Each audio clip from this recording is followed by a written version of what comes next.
इन बाबाओं के गुफाओं में हम दान देकर चले आते हैं।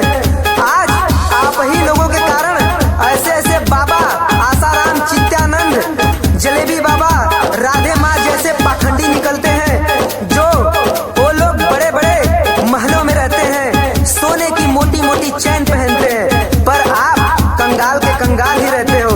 आप ही के धन से आज वो राजा रहते हैं। और साथियों, मैं बताना चाहता हूँ, आज आप लोग देवी देवताओं पर इतना विश्वास करते हो, अगर इतना ही लक्ष्मी में शक्ति रहती तो आज भारत विश्व का सबसे धनी देश रहता। अगर इतना ही सरस्वती में शक्ति रहती तो आज भारत सबसे ज्यादा शिक्षित रहता। अगर करवा चौथ रखने से पति की उम्र लंबी हो जाती तो आज 20 साल का जवान भारत में शहीद नहीं हो जाता बॉर्डर पे। साथियों, हर रोज इन पाखंडियों की गुफाओं में आप दान करते हो, वही रोज बचा के अपने बच्चों को कोचिंग पढ़ाओ। हर रोज 10-20 रुपए बचाओगे तो आपका बच्चा एक दिन डॉक्टर, इंजीनियर, कलेक्टर, प्रोफेसर बन जाएगा। मूर्ति पूजाए तो सब मीठा है भाई, बाबा साहब जीवन भर कह समझाए। मूर्ति पूजाए तो सब मीठा है भाई, बाबा साहब जीवन भर कह समझाए। ललई पेरियार जगदेव को, ललई पेरियार जगदेव को, अब तुम सबको पढ़ाओ, पाखंड हटाओ और देश बचाओ।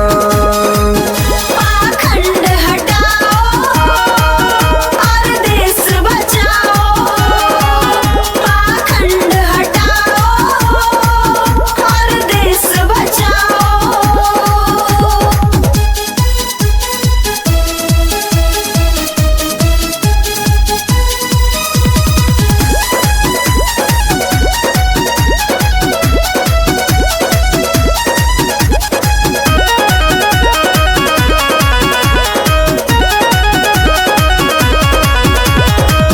मैं बताना चाहता हूँ कि जो भगवान अपनी खुद रक्षा नहीं कर सकता, जो अपना दीपक खुद नहीं जला सकता, वो क्या आपकी रक्षा करेगा।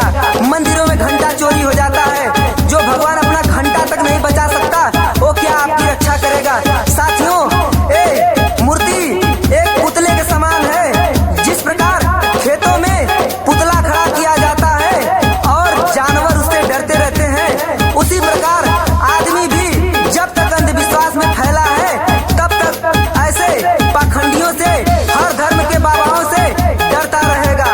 तो साथियों, अब समय आ गया है, अब युग बदल गया है। आप लोग शिक्षित बनिए, संगठित बनिए और संघर्ष कीजिए। झूठा इतिहास में है हमको फंसाया, अभी तक गुलाम हो तुम, समझ में न आया।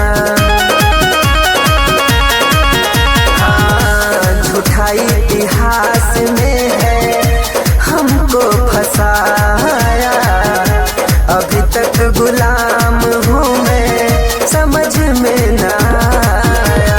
किसी के बाप में हिम्मत है तो, किसी के बाप में हिम्मत है तो सिद्ध करके दिखाओ, पाखंड हटाओ और देश बचाओ। पाखंड हटाओ और देश बचाओ, पाखंड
खेत में किसान और बॉर्डर पे जवान है, डॉक्टर इंजीनियर वैज्ञानिक भगवान है। हो सबकी जो रक्षा करे वही भगवान है, भारत का सबसे प्यारा सच्चा संविधान है। इनके साथ न धोखा करो तुम, इनके साथ न धोखा करो तुम, सच्चाई न छिपाओ, पाखंड हटाओ और देश बचाओ। पाखंड हटाओ और देश बचाओ, पाखंड हटाओ और देश बचाओ।